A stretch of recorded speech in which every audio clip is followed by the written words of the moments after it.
Now at 9, CAP students at Ball State get real-world experience, how one graduate is using her skills to help the community. And early voting started today. Find out what both parties are focused on. The House Select Committee is holding the next public hearing on the January 6th insurrection. Learn what makes this hearing different. And 6 states filed a lawsuit against President Biden's student loan forgiveness program, what they're asking the court. I'm tracking cooling temperatures as well as breezy conditions coming our way. Delaware County's only live television newscast from Ball State University's Unified Media Newsroom. You're watching NewsLink Indiana. Good evening. Thanks for being with us. I'm Alana Gaither. And I'm Catherine Segal. One college on campus has been providing students hands-on experience for over 35 years. NewsLink Indiana's Rebecca Rosado tells us more. Since 1965, the College of Architecture and Planning, also known as CAP, has worked with students in serving the community. Our students really from, especially let's say the urban planning department, from the beginning of coming into our program, they're working in a context where they're getting to work with the community members, learning about how real world projects work. The goal for students, real world experience. With set times called studios, students have the opportunity to learn outside of a traditional classroom setting. Our immersive learning projects are extremely valuable, especially in the way that CAP's been set up as a college, because urban planning is not always done in such a design-oriented and creative space. And so having studios and having faculty that are interested in design and creative immersive projects is very helpful. These immersive learning projects also help communities reach their potential. Good planning is about that. It's about helping a community create a vision and then help them, give them the tools and the opportunities to implement that. Senior Elise Jones is working in Selma, Indiana to do just that, providing tools and resources to help the community. And we are working with the residents and the town council to create a comprehensive plan for them, which will basically set out their goals and what they want to accomplish and improve in their town within the next 5 to 10 years. And Truick says this is just a part of what CAP is. Like I say, it's part of our DNA. In Muncie, Rebecca Rosado, NewsLink, Indiana. While CAP students are involved in the community, some CAP alumni are doing the same. NewsLink Indiana's Rebecca Rosado is here to tell us more about what one alumni is doing in Muncie. Catherine, Alana, Kristen Setting is a 2006 alumni and now the owner of Inland Interior Design here in Muncie. Setting graduated from Ball State with a minor in CAP. However, she says her time in the program was valuable, helping her get ahead in her career.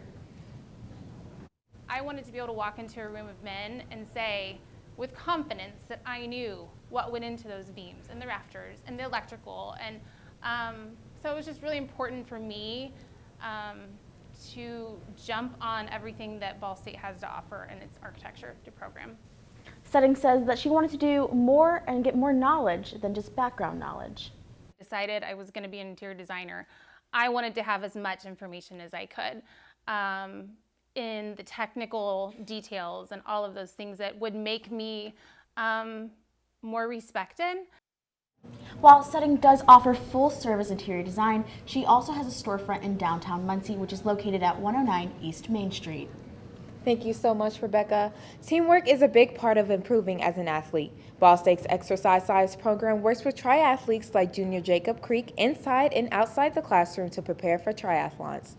Creek partnered with the program under Coach Cole Buck to improve his performance as a triathlete, landing him 3rd place in this year's Ironman. Buck was able to offer Creek with an intensive training route, meal plan, and rest sets. Jacob dialed in on his exercise regimen, recovery, sleep, diet, etc. He is a beast. In terms of diet, have him on a pretty heavy carb diet. Post runs, post exercise, we like to refill those glycogen stores pretty heavily so he can continue training at a high level. Buck was also able to get Creek into Ball State exercise science labs to run tests on him to find out the best way to train his body type. Creek plans on competing in next year's Ironman for another top 5 spot. Well, I definitely can't run a triathlon, but I have been running on campus and it's gotten a lot colder. I've been wearing my vest and long sleeves. Yeah, every time I walk outside, I just feel that fresh, cold breeze hitting my face. That crisp, fresh air. Yes, I love the fall season, so I'm loving that cold weather. Dimitri, is it going to stay? Yeah, we are going to expect that to stay. As we can say, it's even getting colder as we see a 24-hour temperature change here in Muncie is already -5, but that cold front is coming through Lafayette and Kokomo already. Now, as we go through the rest of the night tonight and into tomorrow morning, things are going to drop a lot as we go all the way to 9 a.m. of 48 degrees, but a low of 47 there at 8 a.m. tomorrow. Now, as well as those cooling temperatures, today we are tracking abundance of sunshine coming our way for the next week, as well as breezy conditions over the next couple of days. Indiana voters began casting early in-person ballots today for the November 8th election. Democrats are looking for a backlash against the Republican-backed state abortion ban approved over the summer. Republicans in the tightest races are focusing on inflation. Senator Todd Young is seeking re-election and is going against Democratic challenger Thomas McDermott on their only televised debate scheduled for Sunday. Democrats, meanwhile, are targeting the Indiana Secretary of State's race, in which Diego Morales won the Republican nomination. The Indiana Supreme Court has issued an order that prevents the state from enforcing an abortion ban while it considers if the ban is constitutional. Last month, a judge blocked the law a week after it took effect, and the Indiana Supreme Court has taken over the appeals of that decision. The state attorney general's office requested that the court set aside the decision, but that request was denied. A hearing has been scheduled for January 12th on the lawsuit filed by abortion clinic operators. A federal judge could decide whether to temporarily block President Joe Biden's loan forgiveness program. The program would provide up to $20,000 of debt relief to millions of borrowers. Applications are supposed to open this month.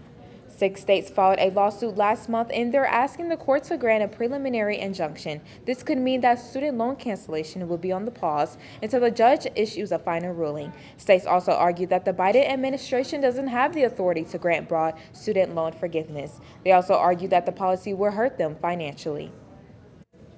The House committee investigating the January 6th insurrection is holding a public hearing tomorrow.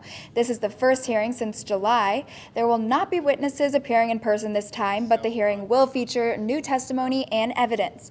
Multiple sources say it will serve as a closing argument ahead of the midterms. The committee is expected to focus on former President Trump's claims that the 2020 election was stolen. And the parents who participated in the U.S. Capitol riots with 3 of their children will spend some time behind bars. A judge sentenced Don and Thomas Munn to 14 days in jail today after they pleaded guilty to illegally protesting in the Capitol building. Their adult children, Kaylee, Joshua, and Christy, avoided jail time. The 3 were sentenced to probation and some home confinement. According to court documents, the Munn family climbed into the U.S. Capitol through a broken window and entered several rooms, including a Senate conference room. So far, they are the largest family to be sentenced together for their actions during the attack. A jury in Connecticut has awarded nearly $1 billion to Sandy Hook families and a first responder. They will get $906 million from conspiracy theorist and talk show host Alex Jones and his company. The group sued for defamation over his false claims that the 2012 shooting was a hoax. The award covers defamation, invasion of privacy, and emotional distress. Jones said on his broadcast that his company is almost completely out of money, and he does not have enough to pay the judgment. His attorney says he will appeal the verdict. Well, certainly it's more than we expected. That's an understatement. But we look very much forward to an appeal in this case. Candidly, from start to finish, the fix was in this case. We disagree with the basis of the default. We disagree with the court's evidentiary rulings. In more than 200 trials in the course of my career, I've never seen a trial like this. Up next, pharmacies are seeing shortages in ADHD medication. Found out which stores are being affected. And NASA announced the new launch date for the Artemis 1 mission. We'll tell you why the mission was rescheduled and what the new timeline means for NASA.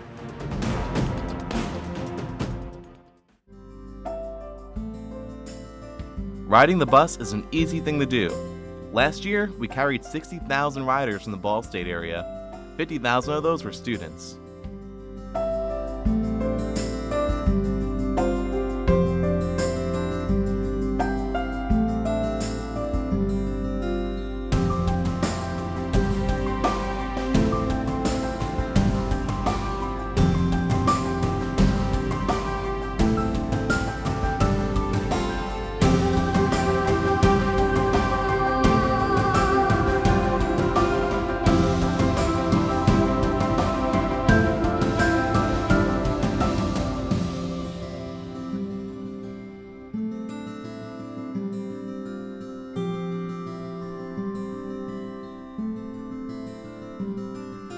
Anywhere you want to go, Mitts will take you there.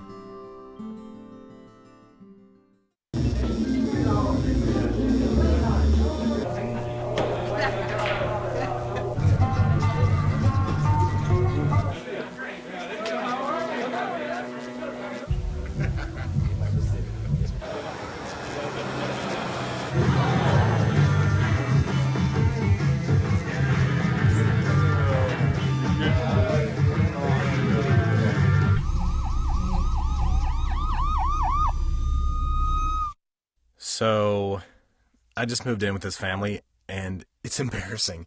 The little one, he likes to go outside and crawl around in the giant litter box. I don't know what he's doing.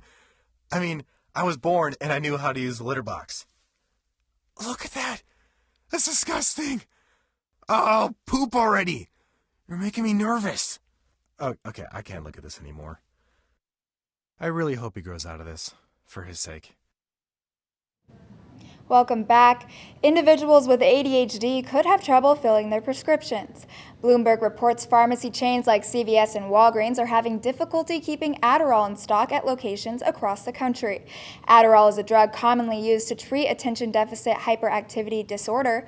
According to Bloomberg and Walgreens, supply chain issues are affecting the backlog. Pharmacies have also seen a spike in demand as diagnosis of mental health disorders increased during the pandemic. Several drug manufacturers have had both generic and brand pills on back order over the past month.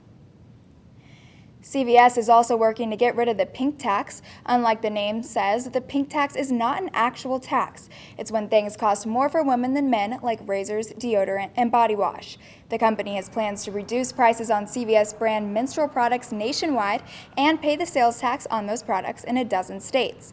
But some states have laws that won't allow it. The price cuts are a part of a growing effort to close the gap between cost of men's and women's personal health items. Period products were found to be taxed at a similar rate to items such as decor, electronics, makeup, and toys. Menstrual products can be a big expense for women, and they've gotten more expensive over the years. 1 in 4 women say they've struggled to buy period products within the past year because of the cost. NASA has announced a new launch attempt date for the Artemis 1 mission. The mission is the beginning of a program aiming to return people to the moon. NASA has dealt with many difficulties trying to get this program off the ground, including a faulty sensor, a fuel leak, and severe weather. Despite difficulties with the rocket, spacecraft, and subsystems, NASA plans to try again on November 14th. The new timeline means the mission could prepare to launch as early as November 4th and return on December 9th. Artemis 1 isn't the only mission heading to space. Dennis Tito, a U.S. millionaire, and his wife Akiko plan to suit up for a week-long lunar expedition. The 81-year-old is no stranger to space, as he was the first person to ever pave their way into outer space 21 years ago. The rocket is still under construction at SpaceX in South Texas. The spacecraft is expected to be the follow-up to the Crew Dragon, also designed by SpaceX, designed to carry astronauts to and from the International Space Station. SpaceX CEO Elon Musk must get approval from the FAA and conduct test launches with no crew on board before launching. It is not clear when the first mission will take off. The cost to heat your home this winter is expected to increase. The National Oceanic and Atmospheric Administration is predicting a 6% increase in the day's heating that will be needed. Houses heated by natural gas, which is nearly half of America, can expect an average increase of $200 for the season. 40% of houses in America that use electric heat can expect over a $100 increase. Americans using propane will see about an $80 increase, and the less than 5% of homes that use oil for heat will see a major increase of about $1,200. If temperatures this winter are colder than expected, homeowners can expect even greater price jumps. And Dimitri, there was some rain today. Are we going to keep seeing that? Because I was not a fan. We might see some more rain tonight, but we're going to have cooling temperatures for sure. More on that on my full forecast coming up next.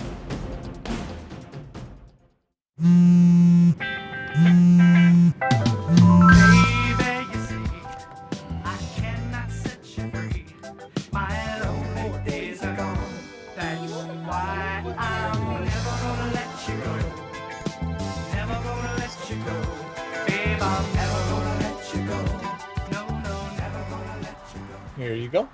Thank you. Thank you.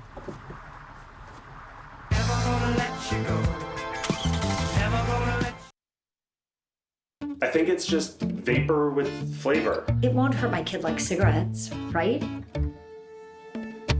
Vaping is safer than smoking, isn't it? There's really not even that much nicotine in them, right? My kid? My kid knows it's dangerous. Get your head out of the cloud. Today, nearly 8,000 kids will start vaping, maybe even yours.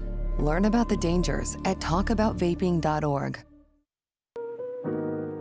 Emotes say a lot, but they can't say it all. Think your guildmate is struggling? Try these dialogue options.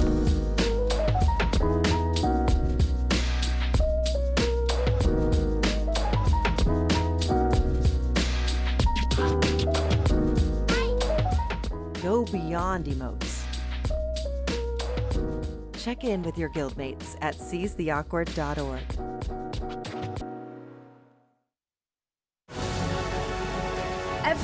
Every day, millions of people are connecting and even though we're overcoming obstacles, watching each other's backs, and banding together, we should still make an effort. to get to know each other on a deeper level. Father, cosplayer, mentor, Actor. it's time we take a step forward. It's time we take a step forward. Come together and discover how accepting our differences can make us stronger. Welcome back. You're looking at the Foundational Science Building on campus, and it's been chilly. We are finally into that fall weather, and you were telling me earlier that you finally did your fall shopping. So how'd that go? Yeah, I did. I got some couple cute long sleeves. It was really good. I found them in my Plato's closet. All right, Dimitri, what can we expect in the coming weeks? Yeah, it's getting cooler out there, and it's going to continue to get cooler. As we can see right now here in Muncie, we're at 64 degrees. Now, we can see that cold front starting to move in there, and the Lafayette at 49 degrees, and that's going to continue coming our way from the west. And that's going to be the first of two cold fronts we're going to see in the next couple of days. Now, today was a very beautiful day on campus. 72 degrees was our high, 5 degrees higher than our average high of 67. Now, we weren't getting anywhere close to that record of 86 degrees set in 1879, but it was a fantastic day out there, and it did let us procrastinate putting those jackets on for a couple more days.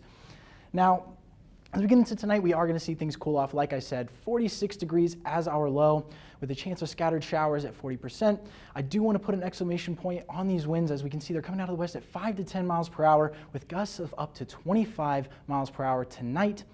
Now, the showers, we probably saw most of those during dinner time, 5 to 7 o'clock, but if you aren't seeing showers by 9, 10, even 11 o'clock tonight, then we're probably not going to get any more, as that chance is going to drop as we go into tomorrow. Now, as we're talking about tomorrow at 8 a.m., we are going to see 46 degrees there as our temperature, with those winds coming in at 5 to 10 miles per hour. We're going to heat up just a little bit at 12 p.m. at 55 degrees there, with those winds picking up quite a bit. As we can see, those 10 to 15 sustained winds with gusts of up to 25 miles per hour. And then by 5 p.m., we are sitting there at 59 as our high for the day, with gusts of up to 30 miles per hour tomorrow. Now, that is going to be a trend that we're going to talk about for the next couple of days, as I want to track it out. So as we see tonight at 10 p.m., we are to see these winds go up and down in the area. So tonight, up and down a little bit. Now, as we get into Thursday, about 4 p.m., we're going to see that cold front really starting to move through, bringing us those gusts of up to 25 miles per hour, even 27 miles per hour there in Winchester. And that's going to be the first of two, as I said. As we see on Friday, we are going to get another cold front that is going to get those winds up to 30s, gusts of wind up to 30s in some areas, and 29 here in Muncie. Now, that's important for two reasons, as we know. The first reason being, if you want to lock anything down and make sure it doesn't fly away on you. We don't want those trash cans taking a trip down the road. But also, we have a special weather statement from the NWS that these high winds is going to counteract or interact with these with the low humidity, as well as the lack of rain we've had over the last two weeks or so. And it's going to make it so open fires are more possible over the next couple of days. So do be careful having any open fires over the next couple of days, as things can get out of hand rather quickly. Now, as we look at the next 7 days, as I said, Thursday and Friday is going to be pretty windy out there. But as we go on, temperatures are going to stay around the same as we go through our weekend at 65, 59 until Monday, as we're going to see things drop off quite a bit here. We are going to have chances for frost on Monday night and Tuesday night, so do keep that in mind. Things are going to get pretty chilly out there. Now, I don't know if you guys had a chance to go back home and get yourself some jackets, but I did, and I'm very thankful for that. Yes, I went home for fall break. I got my winter coats. I'm ready for this frost, which I don't really want the frost, but I'm prepared for it. Yeah, like I said, I went to Plato's Closet and I found the best stuff. Like I said, I didn't really have any winter stuff. Did you have much winter stuff? Oh, I have all kinds of winter stuff at home. Lucky. I'm stocked on winter clothes. I It's still my need more. favorite I'm gonna season. be I honest. wear fall clothes. I just love layering. I You're love from Indiana everything with no about winter clothes? Come on. it. That's crazy, Ilana. Thank you, Dimitri. Now over to Andy with sports.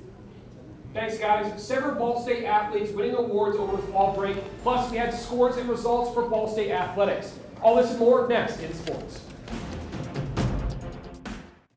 Here's your sandwich, miss. Oh, thank you. And your burger. Awesome, thank you. And your bowl of boiling water, sir.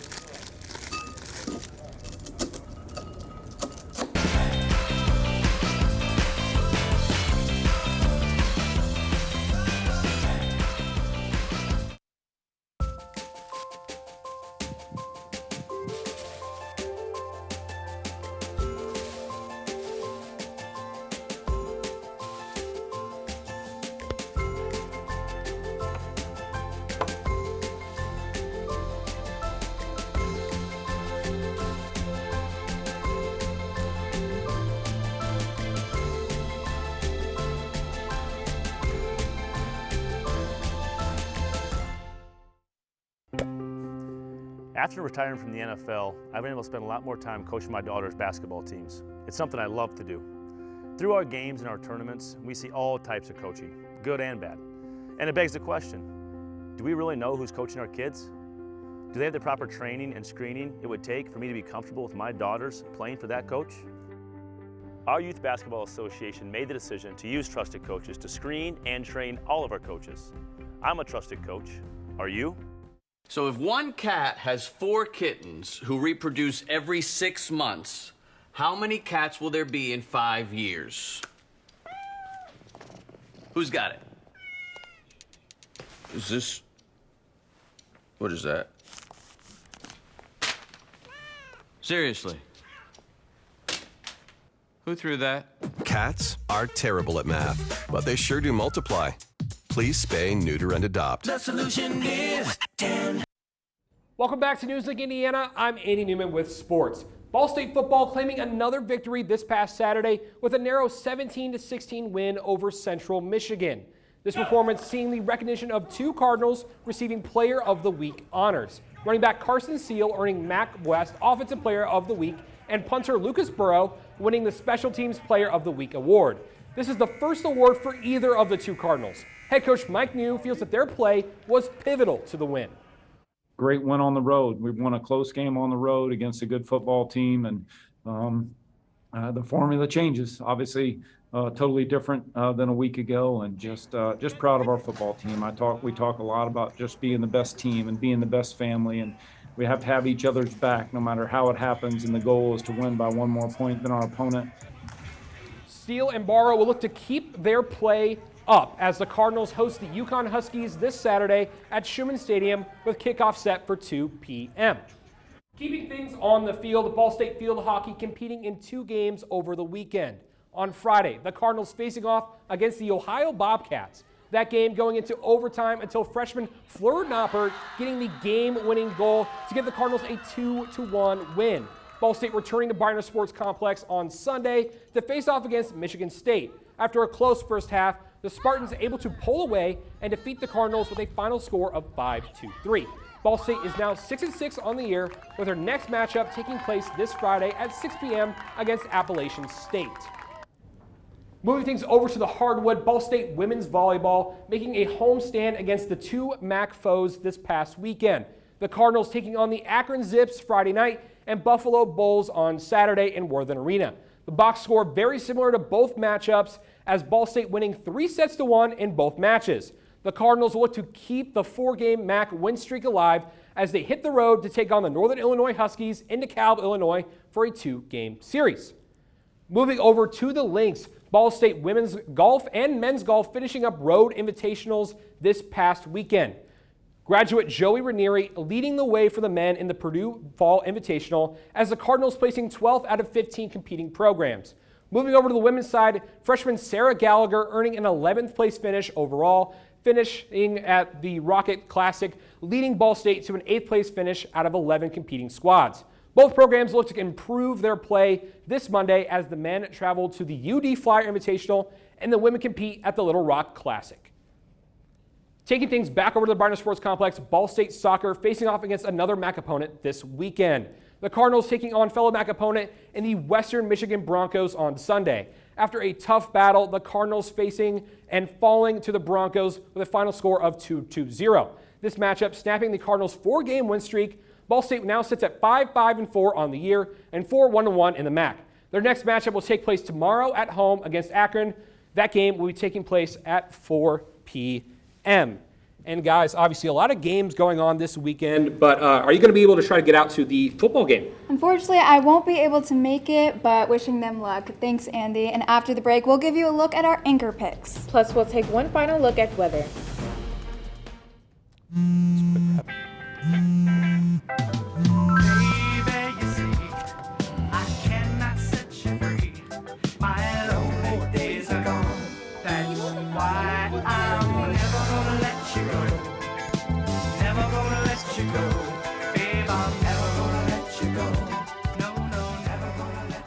Here you go.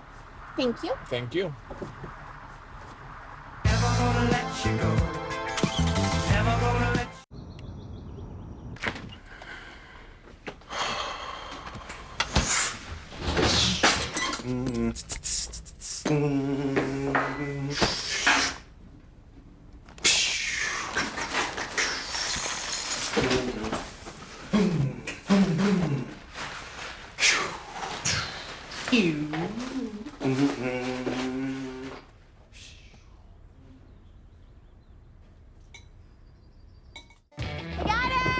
Hi. Can you help me? I got it. Thank you. No problem. Just like the rules to surviving Zombieland, there are steps you can take to be prepared for an emergency. It's the right thing to do. Talk with your family to make a plan. Look for safe areas to meet up if separated. And stock up on supplies. It's never too early to get prepared, so start now. Right now? Right now. You can't predict emergencies, but you can be ready. You're welcome, America. Visit ready.gov today to learn more. Jordan knows he shouldn't eat this entire bowl of nachos, but tonight he's earned that right. Because a few hours ago, in the middle of happy hour, he recognized a sign. Not from the gods or a bolt of lightning, but from a double heart, a kissy face, and a fourth ha in ha ha ha. That's when Jordan knew he was buzzed. So when it was time to go, he got a ride home instead of driving. Be a legend like Jordan. Recognize your buzzed warning signs and get a ride home. Buzz driving is drunk driving. There's something strange going on in an Oregon neighborhood just in time for Halloween. Sony Pictures and vacation rental company Vacasa have teamed up to offer a stay in the Ghostbusters Firehouse. The building is in Portland and it has all the essentials, including the Ghostbusters emergency vehicle, ghost traps, and proton packs. Guests can even try on the famous Ghostbusters fight suits. The rate is just $19.84 and available to reserve on Vacasa's website starting October 21st. And I wish I lived there because that sounds fun. Me too. Alaska has recently crowned the fattest bear. Bear winner known by 747 marked his second victory in 3 years in this year's Fat Bear Week contest. The contest was held at Alaska's Katmai National Park and Preserve. Fat Bear Week is a week-long celebration of 12 brown bears competing and gorging themselves on salmon to prep for hibernation. 747 weighs up to 1,400 pounds and is the biggest bear known to catch salmon at Brooks River. Now over to Dimitri with a final look at weather. As I said, we're going to have those 2 windy days on Thursday and Friday, so do keep that in mind. Temperatures are looking pretty similar all the way through the weekend, but by Monday we are going to see another drop. We are going to have chances for freezing on Monday night and Tuesday night, so do keep that in mind as well.